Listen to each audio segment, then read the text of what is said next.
hello. Come right in. Oh, George, we've got company.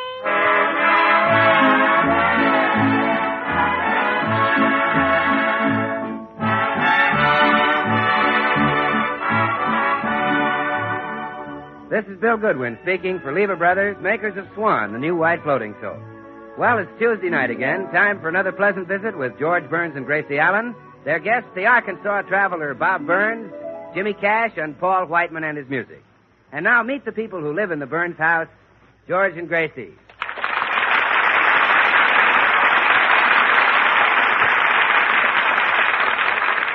Well, the Burnses are getting ready to leave for New York to entertain the soldiers in some of our Eastern Army camps. Right now, they're in the middle of packing, and suitcases are scattered everywhere. In fact, George hasn't seen so many bags since the last meeting of the Beverly Hills Uplift Society. Gracie, we're only going to be in New York 3 weeks. Do we need all these suitcases? Yes, dear. Now, this little bag has things we'll need on the train, like toothbrushes, your razor, my cold cream and perfume, your long underwear, my hand lotion. Wait a minute. I won't need my long underwear on the train. Oh, well, I just put that on top so the bottles won't rattle around and get broken. Look, honey, I'll be embarrassed. Every time we want to get something out of the bag, we'll have to drag out my long underwear. No, we won't. Your underwear has the cutest little door right in the back. Never mind. Gracie, the long underwear, out. Take it out. Out? Out. Now, what did you pack in the trunk? Oh, let's see now. In the trunk, I have your suit, my dresses, Blanche Morton's trombone, your shoes. Blanche Morton's trombone? Yes. We're taking that to New York? Uh-huh. Blanche gave it to me along with a book of instructions. Oh, fine. I can't sleep on the train anyway, so at night I'll just practice on the trombone. And envy all you lucky people who can sleep. Oh, yes. I must thank Blanche for that. Oh, don't thank Blanche. Thank her husband. He made her get rid of it. It almost gave him pneumonia. How could a trombone give pneumonia? Well, Blanche likes to practice in bed, and when she stretches it out, it keeps pushing the covers off him. The trombone comes out of the bag. Out? Out. Oh, my darling little ducky. Are you happy you're going to New York, Herman? Well, that's nice. You've never been on a train before, Herman. How do you think you'll sleep? Well, I hope you do. We'll fix a nice little bed for you in the baggage car. You sleep in the baggage car. Oh, I'm sorry, darling. But there are only 2 berths. I sleep in one and your daddy sleeps... Oh, George. Oh, no, I don't sleep in the baggage car. Shouldn't take that silly duck with us anyway. Go on. Boys. Now come upstairs with me, Herman. I'll pack your rubber fish. Yeah, go on.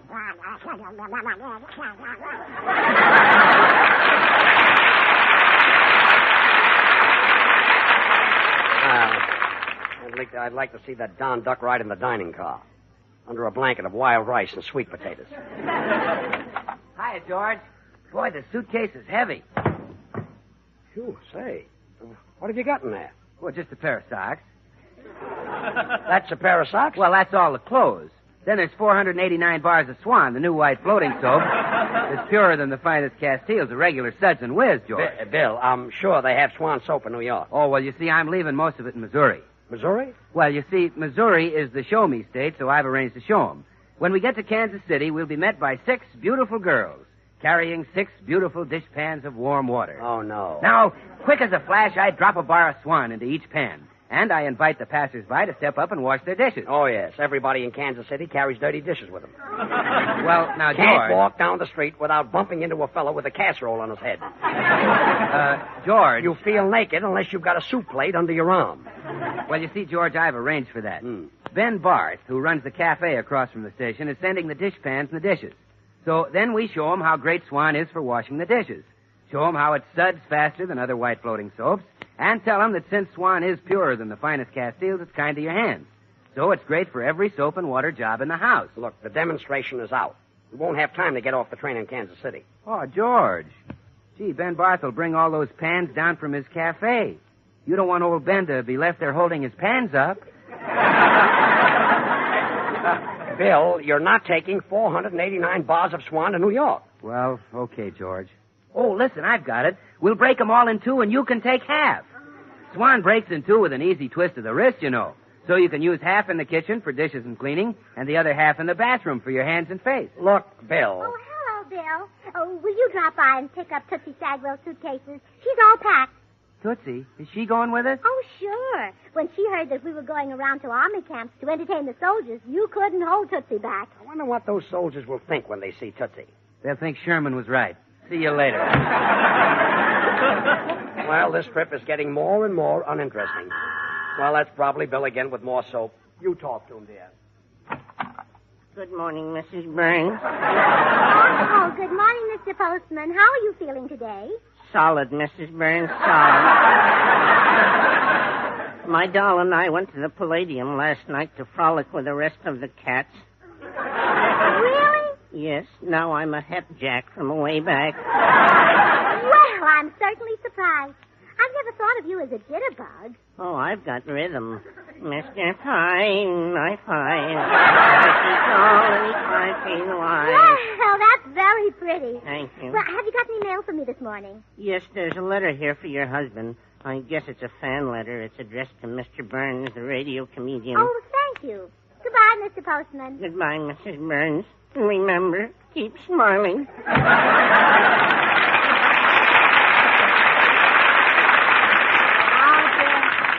George will be thrilled to get a fan letter. I was when I got my first one. Oh, George!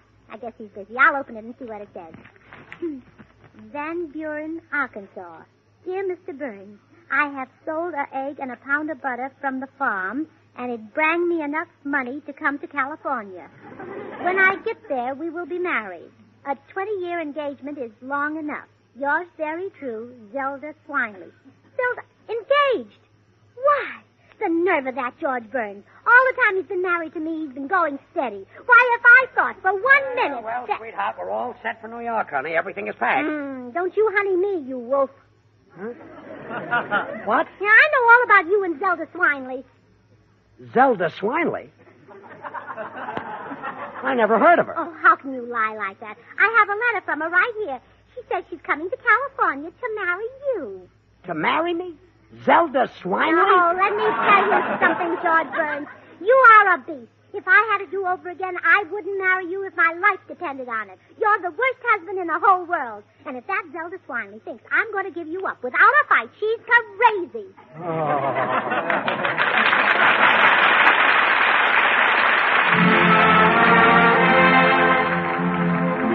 This is Paul White. A dozen years ago, everyone was singing a tune called As Time Goes By. And now it's the theme song of Warner Brothers' great picture, Casablanca. And everyone's singing it again, including the 6 hits and a miss.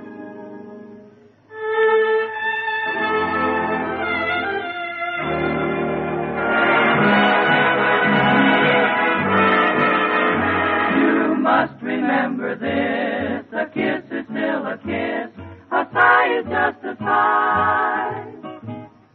The fundamental things apply as time goes by. And when two lovers woo, they still say I love you. On that you can rely. No matter what the future brings as time goes by.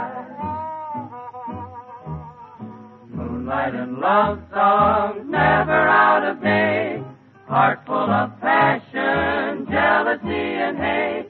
Woman needs man and man must have his mate. That no one can deny. It's still the same old story, a fight for love and glory, a case of do or die. The world will always welcome lovers as time goes by.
Gracie, won't you listen? I'm telling you for the 50th time, I don't know any Zelda Swineley. You do, too. I don't. You do, too. I don't. You do, too. Gracie, I give you my word of honor. I swear I don't know Zelda Swineley. Honest? Honest. You do, too. Oh. Gracie, I'm telling you. No use, George. We've come to the parting of the ways.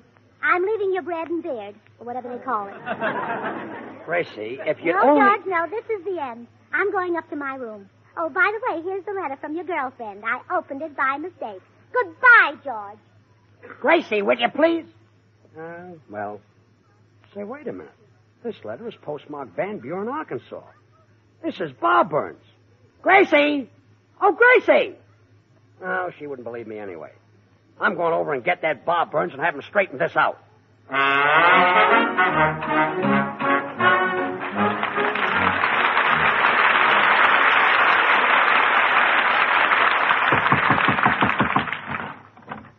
Well, if it ain't my old friend George Burns. Gee, I'm glad you're home, Bob. Come on in, George. What's on your mind? Well, I'm in trouble, Bob. Gracie thinks another woman wants to marry me. Oh, doggone if that ain't the funniest thing I ever heard. Now, if that was me the gal was after. It is you. Huh? Yeah, she got our names mixed up. She's after you. Oh, now, wait a minute. This is serious. I thought you'd change your tune. Who is this here misguided female, George? Her name is Zelda Swineley. Zelda Swineley? Gosh, I ain't thought of her in years. Oh, then you know her, huh? Yeah. Zelda come from one of the finest families in Van Buren. Her mama was a social climber. She was always holding coming-out parties for Zelda. I remember Zelda come out 3 times, but public opinion always forced her back in. Bob, all I want to know is, were you engaged to Zelda Swineley? Well, now, there was a kind of a romantic custom down home. You know, during huckleberry season, everybody went out picking, and if a fella dropped a huckleberry in a girl's bucket, that meant they was engaged. Well, what I want to know is, yeah, Bob... but I was pretty sophisticated in them days, and, well, I was what you might call Van Buren's Adolph Monju. You know, I was the only one in town that ever done much traveling. You see, one cold winter morning, my hands froze while I was milking the cow. And you know, that cow run away and dragged me clean to the outskirts of Little Rock. All the way to Little Rock, huh? Oh, I've traveled all over the country that way. Now, Bob. That's the truth, George. Why, to this day, I don't feel at home on a streetcar unless I'm hanging on 4 straps. Look, Bob, what about Zelda Swineley? Now, about Zelda. I figured a man of the world like me didn't have to pay no attention to that romantic custom. So I went right ahead and dropped a huckleberry in her bucket anyhow. That's all there ever was between us. Well, okay. Now listen to me.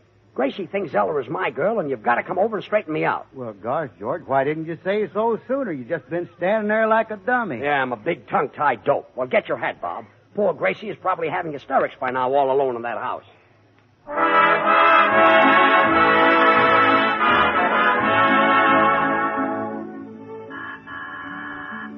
So he's back again, has he? Well, yes, miss? Is this here the place where Mr. Burns lives at? Well, yes. Won't you come in? Well, I guess I better introduce myself to you, ma'am. My name is Zelda Swineley. You see, yes, I know who you are. You are the other woman. No, I ain't, lady. I'm me. I mean that you and I are rivals, Zelda. You see, we both want the same man. You mean you're fixing to marry Mr. Burns, too? Oh, I'm not fixing. I'm fixed. Now, let me get this straight. Are you trying to tell me you're already married to that low-down skunk? Please, Zelda, you're speaking of the skunk I love. Maybe so, ma'am, but I seen him first. Well, you may have seen him first, but I'm married to him. Won't you give him up, Zelda? No, ma'am, I made up my mind to marry Robin, and you can't talk me out of it. Robin?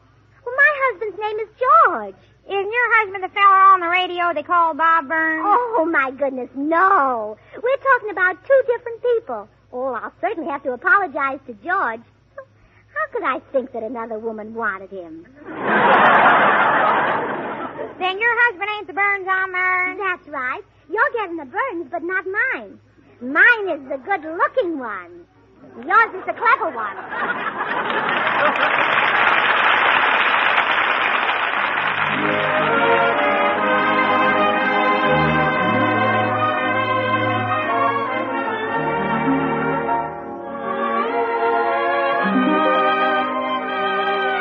Here's Jimmy Cash with an up-and-coming tune, Roseanne of Charing Cross.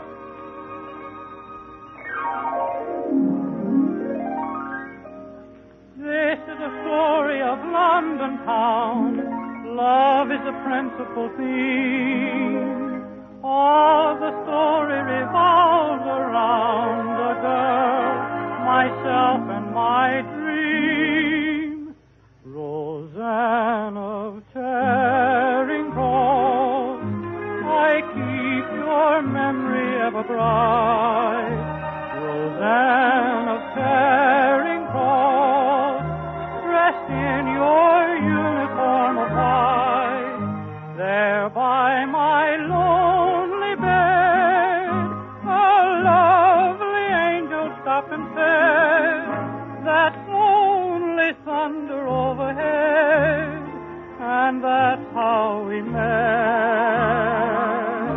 Roseanne of Charing Cross, the rose you gave me never died.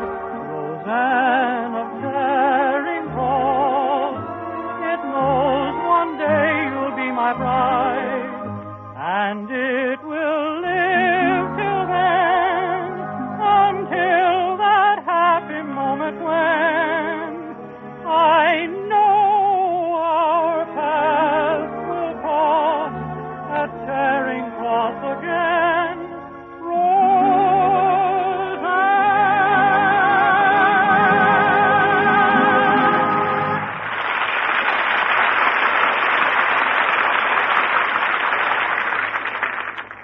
So don't you worry your head about it, Zelda. I'll get that Bob Burns over here and see to it personally that you have a lovely wedding. You sure are a kind-hearted woman, Mrs. Burns. Oh, well, it's really nothing. Women should help each other whenever they can. You know what I always say? Judy's sister and the O'Grady lady are under the colonel's skin. That's mighty clever saying, I reckon. Well, I'll get right on the telephone. Oh, wait. My husband's coming up the walk now, and Bob Burns is with him. Oh, be still my heart. Can I see him too, Mrs. Burns? Oh, no, Zelda, no. Not before the wedding. Well, how come not? Why, it's bad luck. On the day I married George, my mother told me I'd have bad luck if I saw him before the wedding. Or did she say after the wedding? Well, what should I do? Oh, well, you hide in the other room, and the minute he's ready to marry you, I'll call you. All right, ma'am. My, isn't this romantic? I feel just like Cupid, only better dressed. Gracie, I brought Bob Burns over to clear up that Zelda Swiney situation. Go ahead, Bob. Well, you see, Gracie, George ain't to blame because... Oh, I know that, Bob. You're the man Zelda's going to marry. Gracie, Bob hasn't seen Zelda for 20 years. Yeah, you see, Gracie, things are done different down in Arkansas than they are in Hollywood. Down in Arkansas, people get married who don't hardly know each other. But here in Hollywood, well, I guess it ain't so different after all. I'll bet you're anxious for the wedding after being engaged for 20 years. Engaged? Oh, now, wait a minute, Gracie. All I ever done was drop a huckleberry in Zelda's bucket. Well, now, don't be nervous at the wedding, Bob. Of course, most men are. But they ain't going to be. George was shaking so much that his garter came undone right in the middle of the ceremony. And he had to hook it back on. Well, Gracie, And when we left the church, he didn't realize he'd hooked it on the wrong leg until he dragged a bridesmaid halfway up the aisle. Gracie, Bob is not interested, and we're leaving for New York in an hour. I envy you getting married, Bob. Yeah, but I ain't Honeymoons are so romantic. I'll never forget mine. We went to our hotel, and for 3 hours, George sat on one side of the room, and I sat on the other. Look, you don't have to. Finally, he looked at his wristwatch, and it was 12 o'clock. And he got up, and he walked over to me, and he said, Gracie, we shouldn't behave like strangers. How about a game of checkers?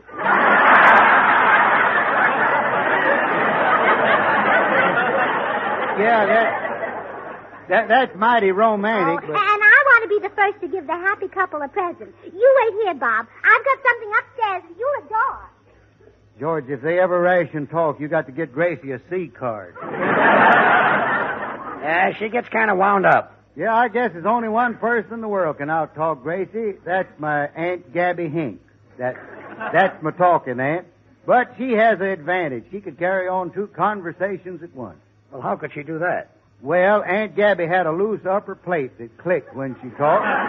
You know, George, she could recite the Gettysburg Address while her teeth clicked out the boy stood on the burning deck in Morse code. Yeah, but here I am talking when this is my chance to get out of here. So long, George. Goodbye, Bob, and thanks for everything. Hello, George. Well, Bob Burns. Hello, Bob. How are you? Fine, Bill. Say, look, I'm in kind of a hurry. Say, I've been wanting to see you, Bob, to talk over old times down in Van Buren. Yeah, well, right now, you see, I got... Well, Bob, do you remember old Hank Borum down there in Van Buren? Bill, remember he lived in a white house, Bob? Yes, sir, that house was as white as a bar of swan, Bob. The new white floating soap that's purer than the finest Castiles. Money can't buy a purer soap. Yeah, but I don't recall him, Bill, but... Bob, you remember Hank Borum. No, Oh, he's married to Nellie Gooch, the Kraut Stomper from Bixby. Remember? They have 17 children. And they bathe every single one of them with Swan, Bob. Oh, no. Swan is great for bathing babies, you know. It's kind even to a baby's tender skin. So you know it must be great for your hands and face, your tub or shower. Bill, Bob has got to get out of here. Gracie's trying to get him married to a woman from Arkansas. Oh, a woman, huh? Well, let me tell you something about women, Bob. Women have long considered Castile soaps the standard of purity. But Swan is even purer than the finest Castile. Bob, you grab him by the head and I'll grab him by the feet. Hey, let go of me, fella. Oh. Let me down. Oh. Hey! Well, that's that. So long, George. Oh, Bob, wait. Well, here we go again. Look, Bob, I said I was going to give you and Zelda a wedding present, and I am. Here, Bob, and our best wishes to you both. Well, now, Gracie, if that ain't the prettiest present. Yes, sir, I always did want one of those. This one sure is a beauty. What is it? Well, I don't know. Mama gave it to us for our wedding present. Well, thank you, Gracie. Whenever I eat off of it or wear it or whatever you're supposed to do with it, I'll think of you. Say, what are them things rattling around in the bottom of it? Oh, well, just some slices of stale bread. I thought for a few days it might be a toaster. Well, whatever it is, I wouldn't be without it. And now I think I'll be running along. Oh, no, Bob. You can't go until you said you'll marry Zelda. But, Gracie, I couldn't marry you. Bob, could I speak to you a minute? Well, sure, George. Pardon us, Gracie. Look, Bob, that Zelda is in Arkansas, and you'll never see her. Now, if you want to get out of here, you better tell Gracie you'll marry her. Well, I guess you're right. Okay, it's a deal. Swell. Hey, Gracie, I guess I've been acting kind of silly. My love for Zelda was buried so deep in my heart, I didn't know it was there, but George just brought it out with a kind of a verbal Alka-Seltzer. Oh, really? How wonderful. Why, I'd marry little Zelda right now if she was here. Well, she is. Oh, Zelda. I'm coming, ma'am. Doggone that Huckleberry. Zelda, Mr. Burns agreed to marry you. Aren't you happy? I don't know. I never dreamed that 20 years would change Robert Burns from a nice-looking young feller until this here broken-down critter. Oh, no. No, Zelda, that isn't Robin. That's my husband. You mean to tell me that this other feller's Bob Burns? Well, yes, of course. Well, in that case, I'd rather have your husband. Oh, Zelda.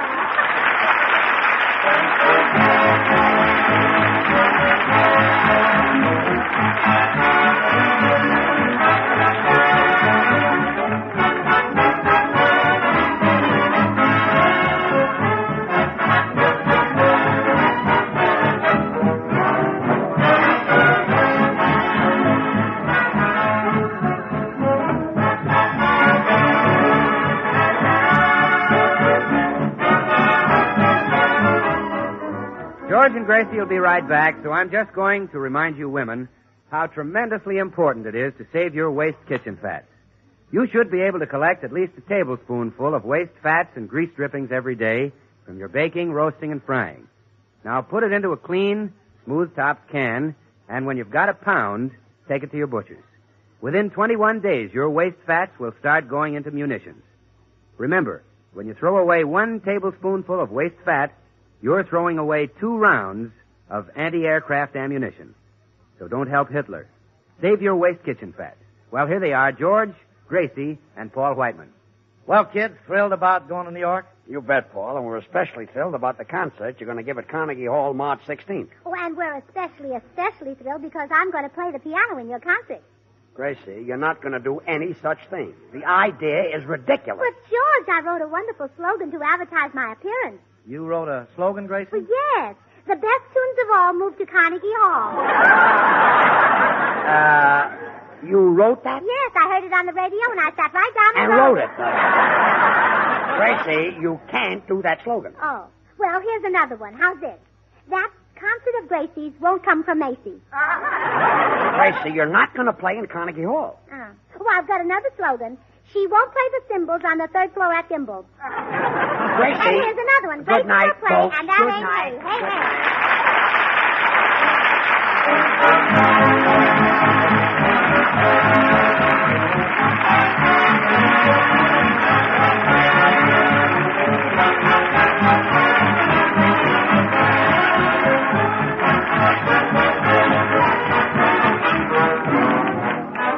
The makers of Swan, the new white floating soap, join George and Gracie in inviting you to tune in to your CBS station again next week, same time, when we'll be in New York with our special guest, the lovely Madeline Carroll. Now remember, George Burns and Gracie Allen, CBS next Tuesday night. And don't forget to listen to Swan's other show, Tommy Riggs and Betty Lou, over another network next Friday night. And now till next week, this is Bill Goodwin saying, see you in New York, and well, Swan, how about you? This is the Columbia Broadcasting System.